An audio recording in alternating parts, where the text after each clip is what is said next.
Joining us once again today is Dan Weber. He is the founder of the Association of Mature American Citizens, AMAC. Dan, it's great to have you on again. You put out a year-end message to your more than 1 million members, their families and friends. One of the things you talked about there was the preservation of the intent and legacies of our founding fathers. And you talked specifically about how progressive principles seem to be going counter to that. Give us a couple of examples to give our audience a sense of what you mean. Okay, I guess the best way to sum it up is we stand for the old-fashioned values: faith, family, and individual freedom. We can talk about a number of topics. Well, let's take faith as an example. Sure. The fact that the military now is restricting the practice of faith, things that were never heard of before in the past. For example, we have 5 kids. When our first couple of kids graduated from high school, we had either the local priest, minister, or rabbi say a benediction asking for God's blessing of the graduates. And then when one of my kids graduated, I noticed the priest or whatever wasn't there, and I mentioned something to the vice principal, and he said, "Oh, we can't do that anymore." Right. Well, so that's an interesting example, because it seems to me that is going back to the traditional founding of this country, which is a separation of church and state. Having a priest or a rabbi would be an establishment of religion at a presumably public school. That would be a direct violation, actually. It seems we are going back to those original principles by getting rid of that benediction. Okay, exactly. Now, then why do we have a prayer to open Congress daily, for example? Yeah, we shouldn't. No, you're absolutely right. Oh, It's a total double standard. That should be absolutely not at all. No. You're aware the reason that clause was put into the Constitution was because our early nation was breaking apart from England or Great Britain, which had the Church of England as official religion.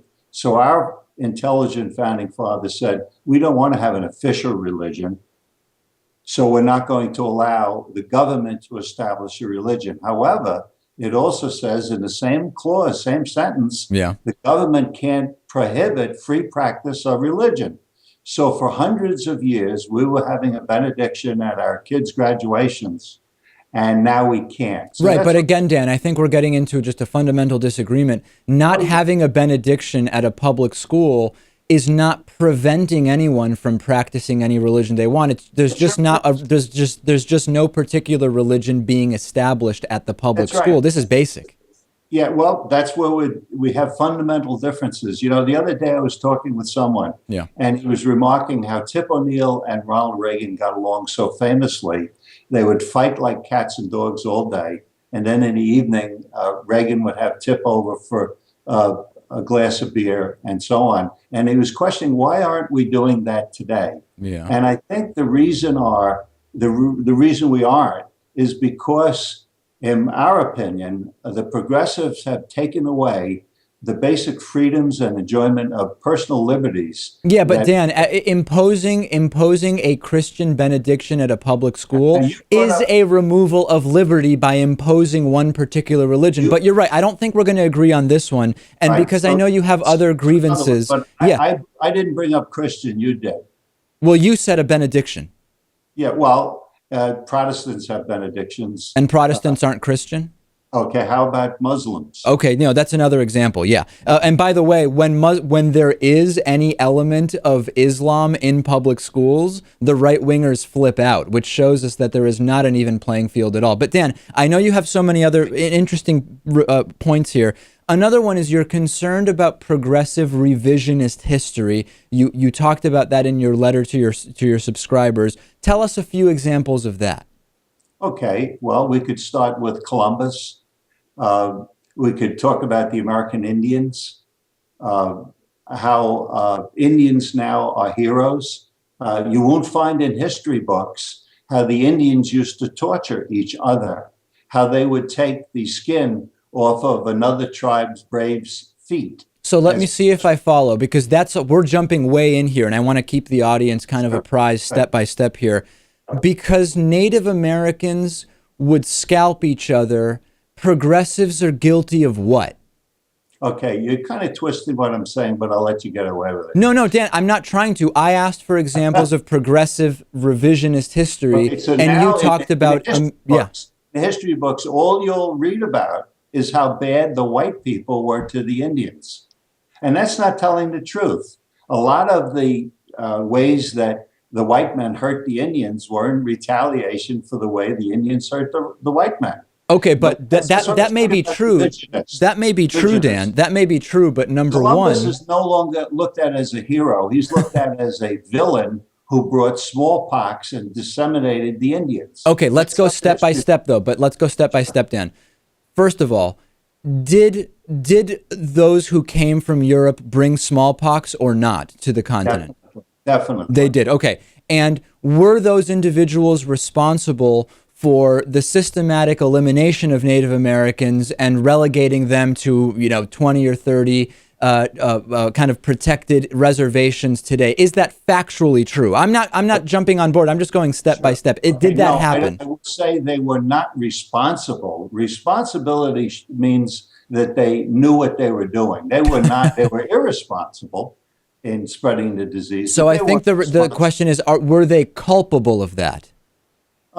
Yes. They were. Okay. However, what they're doing is they're talking about all the negatives in the history books and none of the positive. There's when I grew up, Columbus was a hero. Now people are trying to ban Columbus Day because of all harm it did. Yeah. And that's your gripe with progressives, the revisionist history of progressives, that they're aware that Christopher Columbus did some things that weren't good. It's the way that the liberal and progressives always shade the truth and distort it to meet and be in line with their views. Okay, that's fair. That's fair, Dan. No, you're making a fair point, which is you don't like it when the past is revised to fit certain particular views. So therefore, Dan, let me pose this example to you in the interests of validating your consistency. When individuals argue that anything but man-woman marriage goes against the Bible and that they don't like revising that, they are, of course, wrong, because the Bible contains individuals who had multiple wives, individuals who had concubines and wives. That would be wrong to say that anything other than man-woman marriage is correct, because that would be a revision of history, correct? You're against that. Yeah, well, I think, again, you're doing exactly what progressives do. Which is what? Presenting facts to you that show your inconsistencies? Certain facts and ignore other facts. Okay. Okay, now, first of all, let's take Christianity, which you brought up. Sure. No one knows what Jesus would do. No one knows if Jesus would say it's okay for this or it's okay for that. So why do so many Christians use the Bible to argue against gay marriage? Well, I can't tell you what other Christians say. But so you don't do that. You don't do that. As far as using the Bible, I think the Bible is an instrument that has guided us historically to know the difference between right and wrong. Okay, but so Dan, I think I want to I'm really curious in what you think. So let's take that example step by step. Are you for or against gay marriage?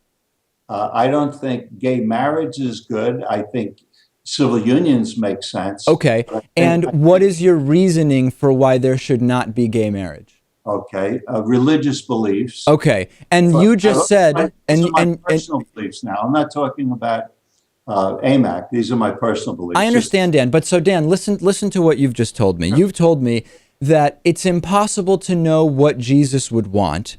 You are a follower of Jesus. You are against gay marriage because of your religious beliefs. So who is it that is giving you the belief that because of your Christian religion, you should be against gay marriage, if not Jesus? Gay marriage is unnatural.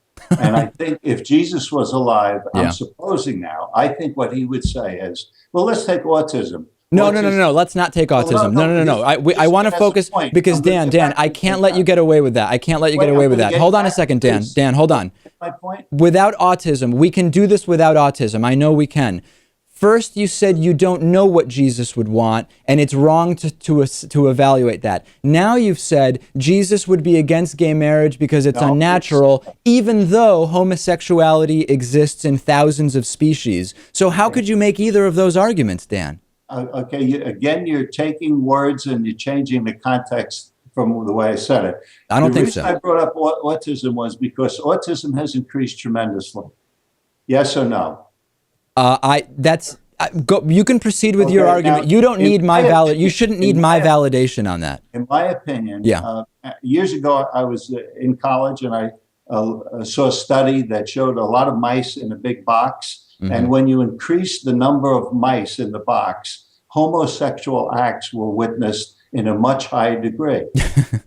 Okay. And I thought that was interesting. Now, we have an increase in autism. Wonder why? We have an increase possibly in homosexuality. And people, conservatives that says, oh, there's no biological difference. Dan, I'm sorry, Dan. I'm sorry.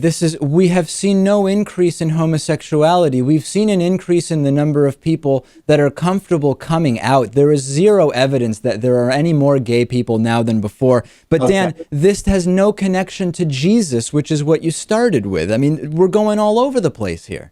Well, it's hard to connect with you when we discuss basic differences. Dan, it's not an issue about connecting. It's an issue of first you say we shouldn't try to figure out what Jesus would want. No one can know. Then you say it's because of what Jesus would want that you're against homosexuality. Then you're talking about homosexual rats and autism. The difference is I'm trying to make it so we can be together and we can agree on things. I am too, which is we should not discriminate. You're attacking a conservative thinker. No. You're trying to create a greater divide. No. Which is something our president has done. He's done it terribly. He's promised us Dan, bring our nation together, and he's divided us. You're redirecting. I am not attacking you. I'm attacking the blatant inconsistencies in what you're telling me. Right, but what progressives do is they look and find fault with the other side Dan, instead of trying to find mutual ground that we can agree on. All right, Dan, you just accused progressives broadly of doing something that you were doing yourself by making that accusation. All right, Dan, it's always fascinating to have you on. We've gone over our time. Dan Weber is the founder of the Association of Mature American Citizens. I don't know what we agreed on, if anything, but I think we can agree the interview has come to an end, and we will, of course, have you back. Thank God for free America. Take care.